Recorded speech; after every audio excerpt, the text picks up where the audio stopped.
मोठ्या तोंडाने सांगत होतीस ना राणीच्या स्वागताला आग लावणार आहेस. ही आग लावलीस? मग लागली नव्हती का आग? लागली होती, पण त्या इंद्रानं ती आग नक्की कशी विझवली तेच कळत नाहीये मला. त्या मालतीला आतमध्ये घेऊन जाऊन त्या इंद्रानं असं काय सांगितलं, ह्या प्रश्नाचं उत्तर मला सापडत नाहीये विक्रांत. असं काय सांगितलं की त्या राणीचा गृहप्रवेश करायला त्या तयार झाल्या? मला तिथंच मुलगा तो माझा मुलगा करत असते ना. इमोशनल ब्लॅकमेल करून सांगितलं असणार त्याने. नाही, मला नाही वाटत तसं.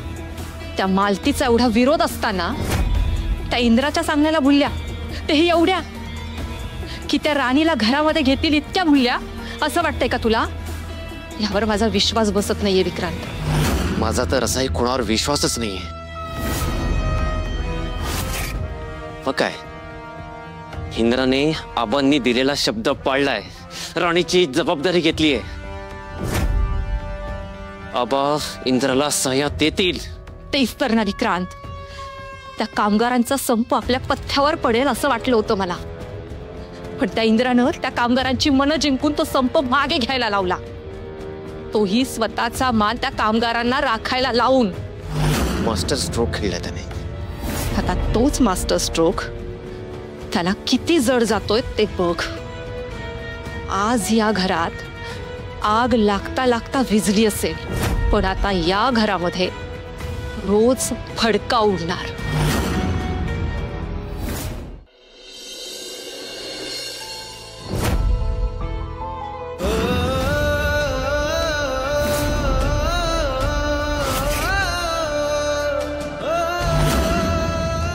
ही पांढऱ्या पायाची माझ्या घरचा उंबरा ओलांडणार नाही.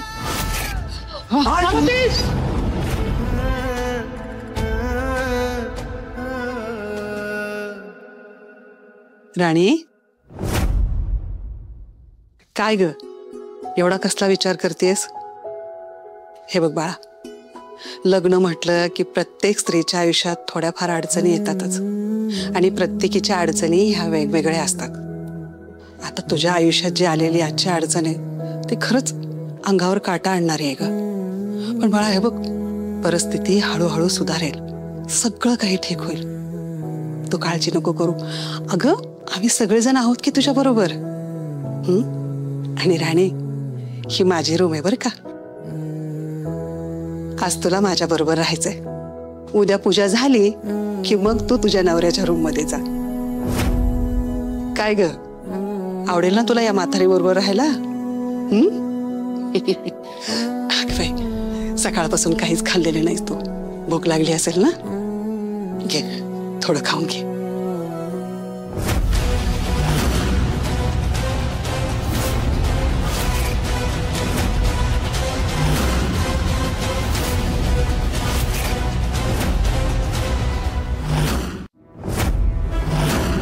अगं मालते, अगं पोरीला भूक लागली, थोडं खाऊन घेऊ दे ना.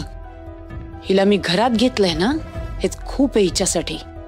पण आता या घरात आलीयस म्हणजे सगळं काही तुझ्या मनासारखं होईल असं जर तुला वाटत असेल ना, तर आत्ताच्या आत्ता हा गैरसमज हिला मनातनं काढून टाकायला सांगायचा. कारण यापुढे या घरात हिला अन्नाचा एक कण सुद्धा मिळणार नाही. मालती, अगं असं करू नको ग. हे बघ, हे असं वागणं बरोबर नाहीये. मग हिचं वागणं बरोबर वाटतंय का तुम्हाला? हिने जे केलंय ना ते तुम्ही विसरू शकता, मी नाही विसरू शकत. आणि मुळात हिला जेऊ खाऊ घालायला मी काही इथे धर्मशाळाने उघडलेली. सगळ्यांना पोसायला मी काही रिकामी नाहीये. मालती, अगं पण ती आता ह्या घरची सून आहे. बास, मी हिला माझी सून मानत नाही.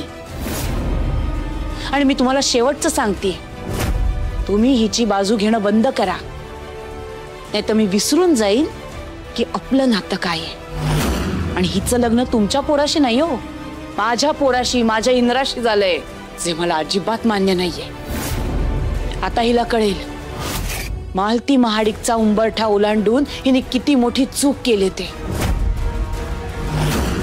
महाडिकांची संपत्ती, त्यांचा आयुष्य आराम हवा होता ना तुला, त्यासाठीच माझ्या लेकाला जाळ्यात अडकवलंस ना तू. आता बघ, एका एका घासासाठी कशी तरसशील तू.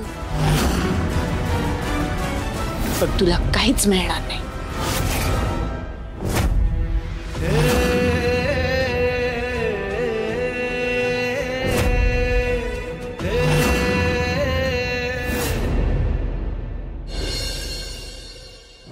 काय हो, तुम्ही स्वतःची काळजी घेत नाही वाटतं अजिबात. आता सगळं माझ्या मनासारखं झालंय बघा डॉक्टर. आता काळजी बी घेईन आणि बरं बी वाटेल मला लवकर. नक्की. मग म्हणूनच तुम्हाला इकडे आणले ना. आता आराम करा आणि दिलेली औषधं वेळेत घ्या. बाय. काही लागलं तर मला कळवा. येते मी. अहो, हे तर कशाला आणलंय मला तुम्ही? बरी हाय की आता मी. माझ्या राणीचं सोनं झालं बघा. आता मला काय नको. देवानं किती परीक्षा बघितली आपली, पण शेवटी लई चांगलं केलं बघा आपल्या राणीच. खरंय सुरके तुझं. अगं नशीब काढले राणीनं. नाहीतर काय. अहो पण जवळ लगीन लागायच्या टायमाला बी राणी दिसेना. तेव्हा मला वाटलं का राणीला खरंच लगीन करायचं नाही का काय. पण जेव्हा तिला तुमच्यावर येताना बघितलं तेव्हा जीवात जीव आला माझा. पण काय व, तुम्ही ऐन लग्नाच्या टायमाला लगीन सोडून गेला होता कुठं?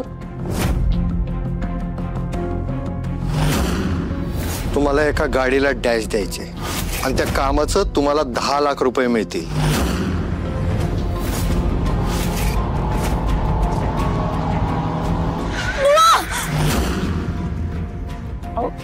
काय विचारते मी? सांगतो.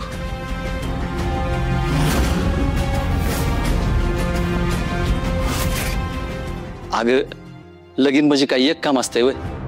आणि मालती बायसाहेब सगळं करणार म्हणल्यावर आपण काहीच नाही करायचं वय. असं कुठं असतंय का?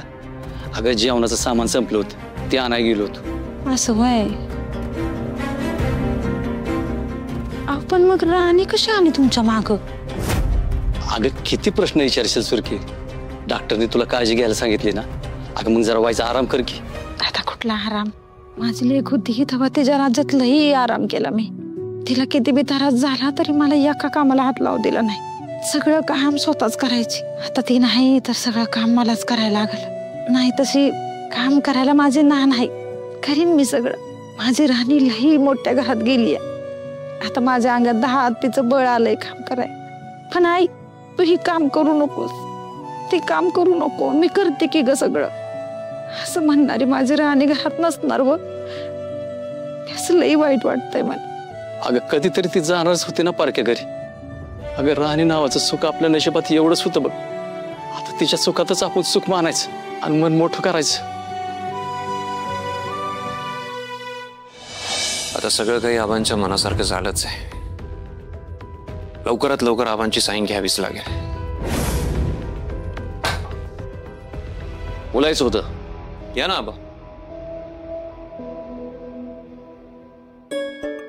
सही बद्दल बोलायचं होतं. सही बद्दल म्हणजे काळजी करू नकोस, तुला मी सही देणारच आहे. मी माझा शब्द मोडणार नाही.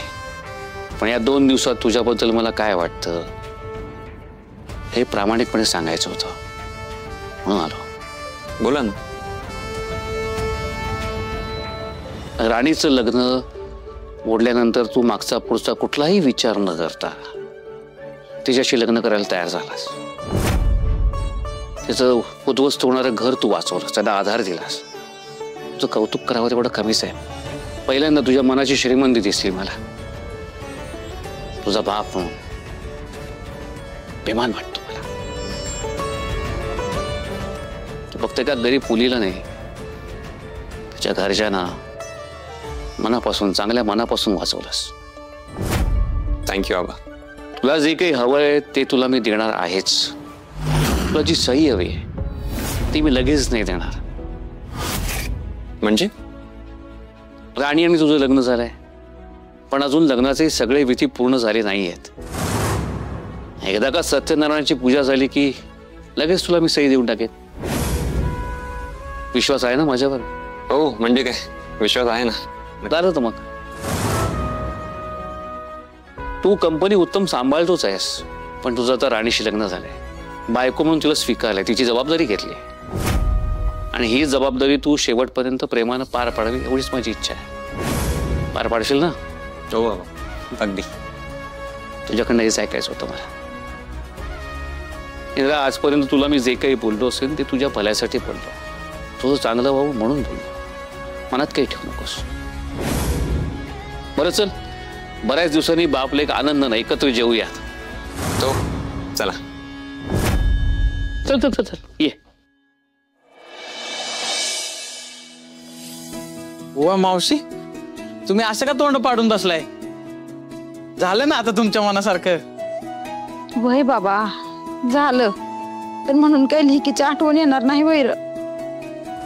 मला तर राणी नाही तर सगळं सुनो सुनो वाटतंय बघ. बस का मावशे, आपला भाव नसला म्हणून काय झालं? मी आहे की तुम्हाला. राणी आपला फक्त भाव नाही, तिला मोठ्या भावासारखं मानतो मी. पण तुम्ही काय मला आपलं मानत नाही बाबा. तसं नाही गोट्या, तू पण आमच्या लेकासारखाच आहेस की. हाय ना, मग चला तुमच्या लेकांना जेवण आणले ते पहिलं खाऊन घ्या.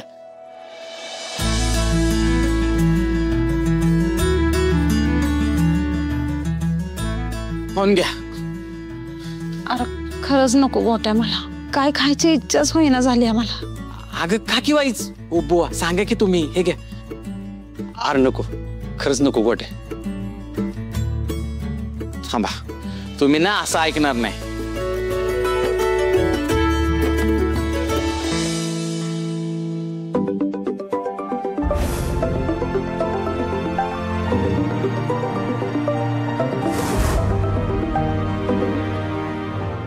कसा आहेस भावा? मी मस्त. तू कसा आहेस? आणि आई बुवा कुठे आहेत? आहेत की, दोघं बी इथेच आहेत. अगं पण मी बघ की डबा आणलाय ह्यांना तर दोघं बी खाय नाहीत. तू वाईट सांग की त्यांना. ए गोट्या, अरे मला बोलू दे राणी बरं. नाही नाही, आधी मला बोलू दे. दे इकडे फोन. नाही नाही, आधी तुम्ही डबा संपवायचा आहे तरच मी तुम्हाला फोन देणार. अरे बाबा खातो की नंतर, पण तू पहिला फोन दे बरं इकडं. मला बोलू दे माझ्या लेकीवर. खाणार ना? होय. आता स्पीकरवर करतो, दोघं पण बोला. बोला. राणी कशी आहेस ग बाळा? भाईसाहेब काय बोलल्या बाई ग तुला? त्यांचा राग झाला का शांत? आणि तुझा गृहप्रवेश तो झाला का ग बाई नीट? लक्ष्मीच्या पावलाने आधी आहे. मी या मुलीला माझ्या घरात येऊ देणार नाही. राणे अगं बोल की काहीतरी. काय बोलू? माझा तर विश्वासच बसत नाही अजून जे काय घडले त्याच्यावर. इकडे येताना आहे ना मनात नुसती धडधड होत होती. मालती मॅडम मला घरात घेतील का नाही याचं लय टेन्शन आलं होतं. इंद्रजित सरांनी त्यांना इकडे आल्यावरती समजवलं आणि मग त्यांचा राग शांत झाला. माझा गृहप्रवेश पण एकदम छान झाला. घरच्यांनी मला ओवाळलं. मी उमऱ्यात महाप ओलांडलं. कुंकवाच्या पायात पाय बुडवून घरात माझ्या पायाचे ते पांढऱ्या फरशीवरती ठसे उमटवले.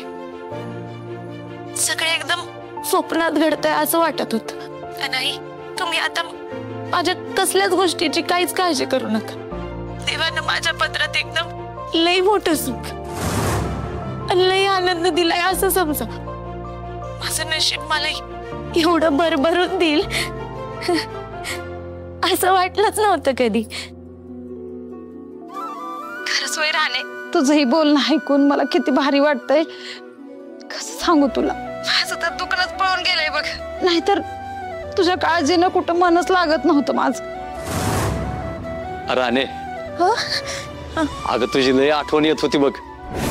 मला पण तुमच्याशिवाय कर्मना झालं. असं वाटतंय लगेच तिकडे यावं आणि तुमच्या खुशीत शिरून बसेल. ए यार काय चाललंय? तुम्ही सगळी परत रडायला लागला वय. भावा तू तिकडे ध्यान दे, मी इकडे लक्ष ठेवतो. तू आता ह्या दोघांना जेवायला सांग पहिलं. आई बुवा तुम्ही असं वागलात तर माझं लक्ष लागणार आहे का इथं? ए राणे, आम्ही खातो, तू नको काळजी करू आमची. हे पोरे, पण तू जीवलीस का ग? थोडं खाऊन घे. या घरात हिला अन्नाचा एक कण सुद्धा मिळणार नाही. राणे, हा मग एवढ्या वेळ का उपाशी राहणार आहे का मी? गृहप्रवेश झाल्या ना सगळ्यांनी मला जेवायलाच बसवलं. या घरामध्ये काय कमी जेवण बनबत का काय खाऊ काय नको असं झालं होतं मला. मी सून बनून आली घरी असं म्हणून सगळ्यांनी एकदम लाडाने भरवलं मला. अगं आता पोट फुटायची वेळ आली. खरंच राहणे अगं त्या घरात तुझी समधी एवढी काळजी घेते ते ऐकून लई बरं वाटतंय बघ मला. आता काही काळजी नाही मला तुझी. देवा माझ्या लेकीला कायम असं सुखात ठेव. तुम्ही दोघ जण जेवा आता मी फोन ठेवते. हा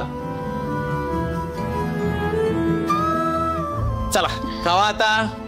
हे घ्या. हा ना.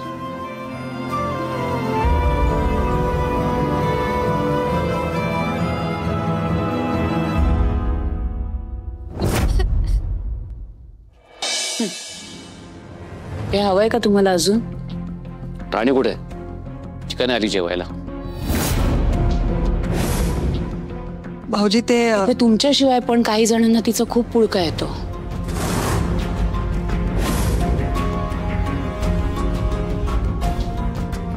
वहिनी गेल्या होत्या तिच्यासाठी खायला घेऊन. खाल्लं असेल तिने.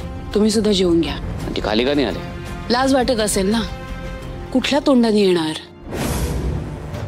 नाहीतर काय आपल्यासारख्या घरंदाज लोकांबरोबर तिला बसणं उठणं जमणार आहे का? का नाही जमणार? माणूस गरीब आहे म्हणजे त्याला काही जमत नाही असं नाहीये.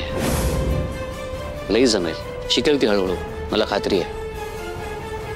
पूर्ण विश्वास आहे माझा राणीला. बरं ठीक आहे. दादू अरे हनीमूनला कुठे जायचं ठरवलंयस तू?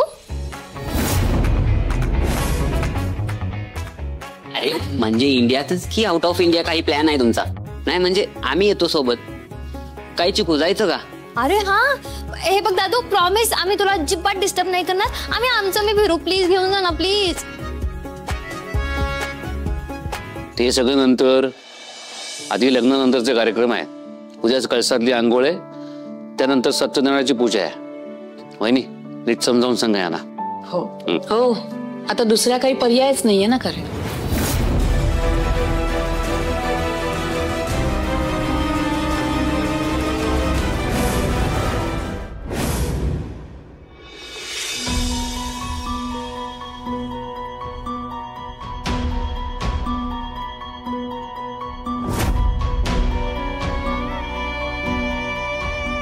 राणी बाळा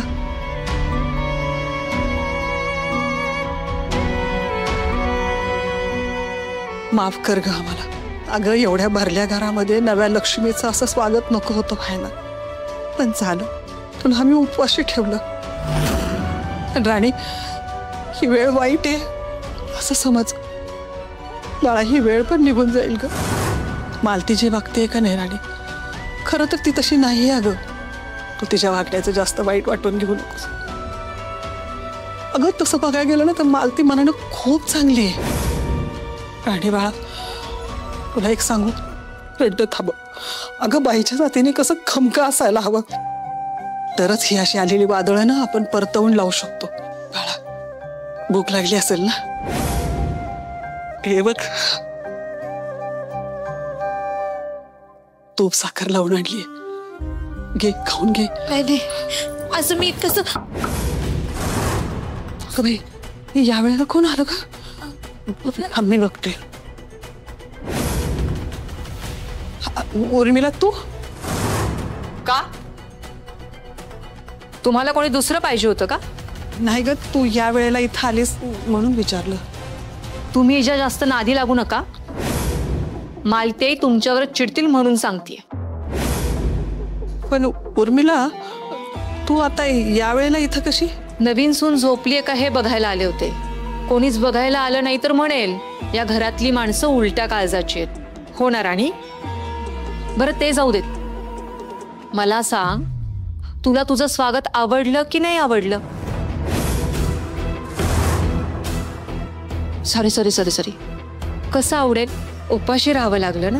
बहुतेक तुला आता या घरामध्ये रोजच उपाशी राहावं लागणार आहे. हा संसार या घरातली माणसं तुला हँडल होणार आहेत की नाही झेपणार आहेत की नाही बघ. नाहीतर इथून तुझा गाशा गुंडाळ.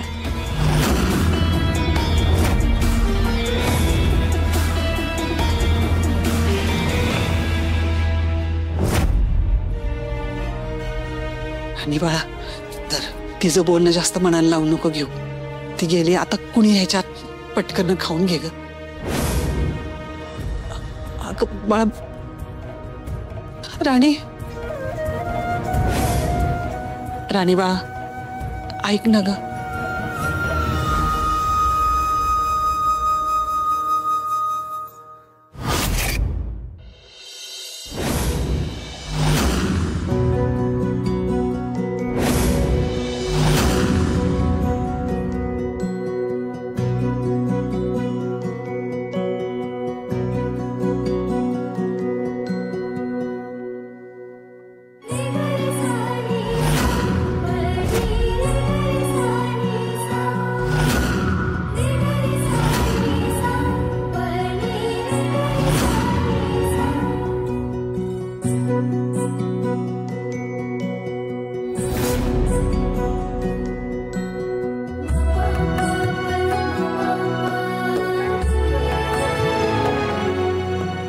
तेव्हा केवढं घर आहे हे. याचा हॉल सुद्धा आमच्या अख्ख्या घरापेक्षा मोठा आहे. आबांच्या घराच्या पायरीची धूळ डोक्याला लावणारी मी आज इथली सून झाली. हे खरे की स्वप्न? जे काही असेल त्याला तोंड द्यायची ताकद दे मला. इंद्रजित सरांनी जो माझ्यावर विश्वास ठेवलाय त्याला कधीही धक्का लागू देणार नाही.